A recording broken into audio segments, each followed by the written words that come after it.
په خپل کور کې ساتلې، په خپل کور کې یې لار درکول، د خپل ګودر تر غاړه یې تا ته د تېرېدو موقع درکول او د کمین نیولو موقع یې درکول، د مین د پټولو موقع یې درکول، تا ته یې مینونه جوړول راځغلول یې درته برابرولی. دا هغه ولس دی. د دې احترام وکړئ، عزت یې وکړئ، په کامله معنا یې عزت او احترام وکړئ.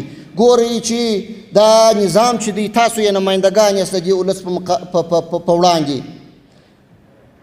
نه هره ورځ زه د ولسي خلکو سره مخامخ کېدلی سم، نه ورسره مخامخ یم، نه یو بل مشر ورسره مخامخ کېدلی شي، نه محترم امیرالمؤمنین صاحب، نه رئیس الوزرا صاحب، نه نور وزیران صاحبان، نه قمندانان مخامخ کېدلی شي.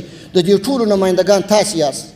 ته چې پر چک پوینټ ولاړ یې، ته چې په پوسته کې ناست یې، ته چې په ټاور کې ناست یې، ستا سره به دا فکر در سره وي چې دغه کس چې دا روان دی او هغه حق چې د تلاشي یې زه لرم هغه باید دی ما ته راکړي او په ښه ورین تندي باندې غوښتنه ورڅخه وکړي، په ښه اخلاقو باندې. کېدلی شي دا د یو شهید پلار وي، کېدلی شي دا د یو شهید یتیم وي، کېدلی شي دا د یو شهید ورور وي، کېدلی شي یو زنانه ده چې دا بوره وي، کونډه وي، کېدلی شي چې دا د یو مظلومې کورنۍ څخه وي.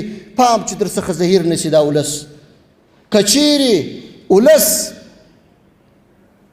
د ولس احترام موږ او تاسې ولرو او هغه حقوق وپېژنو چې دا ولس یې پر موږ او تاسې باندې لري، او ولس د دې نظام، د دې خپلې اردو، د دې خپل پولیس چې د ده د مال ساتونکی دی، د ده د عزت ساتونکی دی، د ده د ناموس ساتونکی دی، د ده هېواد د حریم ساتونکی دی، د ځمکې او د فضا ساتونکی یې دی، د هغه احترام وپېژني، عزت یې وپېژني، قدر یې وپېژني، بیا به انشاءالله تعالی په هیڅ صورت په یوه قریه و، په یوه کلي و، په یو غره و، په هغه کې یو ځای به هم یو وړه ستونزه هم انشاءالله نه پیدا کېږي.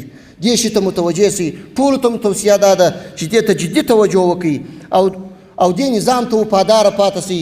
ګورئ دا نظام د زرګونو شهیدانو په وینو باندې راغلی دی. دا نظام د